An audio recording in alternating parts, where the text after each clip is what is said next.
Good afternoon, everybody. As President and Commander-in-Chief, I have no greater responsibility than the security of the American people. And keeping the American people safe demands keeping our armed forces strong. The soldiers, sailors, airmen, Marines, and Coast Guardsmen who bear the burden of America's defense. Now, few have borne a heavier burden in recent years than America's Army. The soldiers, active, guard, and reserve, who have deployed multiple times to Afghanistan and Iraq. The thousands who have given life or limb, or our wounded warriors like those I'll be visiting this week in Germany. The spouses and children, the heroes back home, like those my wife Michelle has visited at Fort Bragg and around the country. And the veterans we honor still, like the heroes of D-Day who we'll remember this week in Normandy. As a nation, we have a sacred trust with all those who wear the uniform, to always take care of them as they take care of us.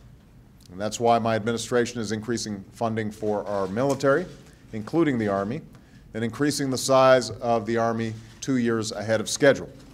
That's why we're investing in the equipment our forces need today, including the additional Army helicopters and crews urgently needed in Afghanistan. That's why we're investing in the new capabilities demanded by 21st century missions. And that's why we're increasing support to soldiers and families, increasing pay, investing $1.7 billion in Army family programs, and making historic investments to improve care for our wounded warriors and veterans.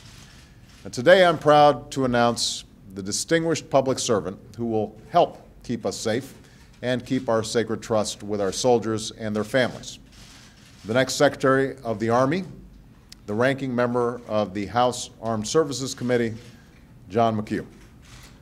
Through more than 30 years of public service at the local, state, and national level, John has proven himself a dedicated representative of the people of Northern New York. But it is his service over the past 16 years in Congress as a champion of our men and women in uniform that uniquely qualifies him to help lead America's Army. John understands personally and deeply the sacrifices that our soldiers and their families make every day. Just ask the soldiers he's always fought for in his district at Fort Drum, home to the legendary 10th Mountain Division, the most deployed division in the U.S. Army. Or ask the soldiers he's visited on his many trips to Iraq and Afghanistan. John is committed to keeping America's Army the best trained, the best equipped, the best led land force the world has ever seen. He's been a member of the Armed Services Committee for 16 years. He has been a co-chair of the House Army Caucus for 14 years. He served as ranking member of the Military Personnel Subcommittee. As Secretary of the Army, he will ensure that our soldiers are trained and equipped to meet the full spectrum of challenges and threats of our time, the conventional and unconventional, the nation state and the terrorist network. John understands that confronting these challenges also requires something else. He served on the House Permanent Select Committee on Intelligence and 3 of its key subcommittees.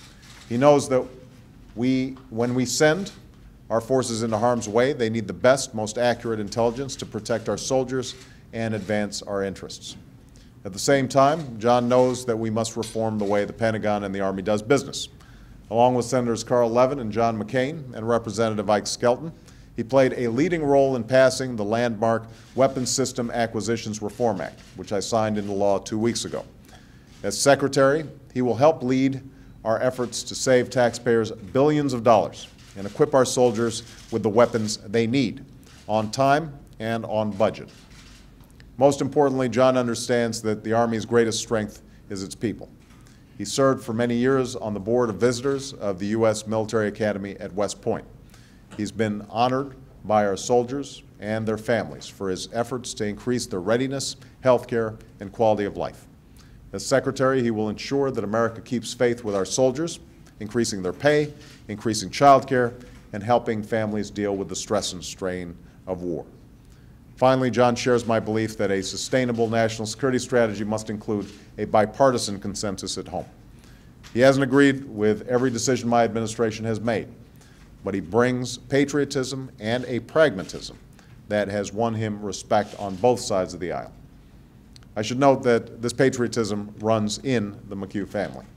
During World War II, John's father served with distinction on a B-17 bomber. His mother cared for wounded GIs through the Nurses Corps. I know giving up his seat in Congress after 9 terms will require a sacrifice, both for John and his constituents. But I also know that he is more than ready to carry on his family's tradition of service and to write the next great chapter of his own service to his country. And I know that the Army and America will be stronger for it. With that, I'd like to invite John to say a few words. Thank you, Mr. President. I've thought long and hard as to what I might say that would sound original at this moment. But honestly, I don't have an original thought in my mind. All I know is what I feel in my heart. And that is that I am enormously moved and deeply proud of this nomination. And Mr. President, I want to say to you both, thank you, sir, for the opportunity and for the distinguished honor you have extended to me through this nomination, and to promise you that if confirmed by the Senate, I will do everything I possibly can to work in concert with the Army leadership to provide you and to Secretary Gates the broadest base, the most accurate, the most informative information as you go forward in discharging your very, very weighty responsibilities in these dangerous times as Commander-in-Chief. And Mr. President, let me thank you very briefly for your very gracious and kind comments about my family and about my affinity for the United States Army. My dad's been gone from us now for 19 years, and yet not a day passes we don't miss him. Not a day passes when he is unable to bring a smile to our faces or a tear to our eye. And we love him dearly. My brother, my best friend, I've always thanked him for taking the bottom bunk in the one bedroom we grew up together. But most of all, for having the good sense to marry my sister that I never had, his beautiful bride, Marty, and for giving us, as they both did, the apples of all of our eyes. My nephew and niece, their son and daughter, PJ and Michaela. Most of all, my mom, who through all of these years, after having brought us into the world, still finds a way to help us take that next step in a very difficult world. As to the United States Army, for the last, as the President rightly said, 16 years, I've been a proud member of the Armed Services Committee. It is an amazing committee, in my humble judgment, the most productive, the most responsible, and frankly, the most fun committee to serve on because of the challenges we face. But we're like every other committee. When we walk in the door, we have our political differences, we have our political divides and opinions. And we don't always check them at that door. But at the end of the day, and every year of my experience, Republicans and Democrats alike have put aside those differences and worked for the most important common good. That is the welfare, the interests of the men and women who voluntarily put on the uniform of the branches of the United States military and their families because they serve as well. And President Obama has put that priority at the top of his considerations as well. And I not just commend him for it, I thank him deeply for that path forward.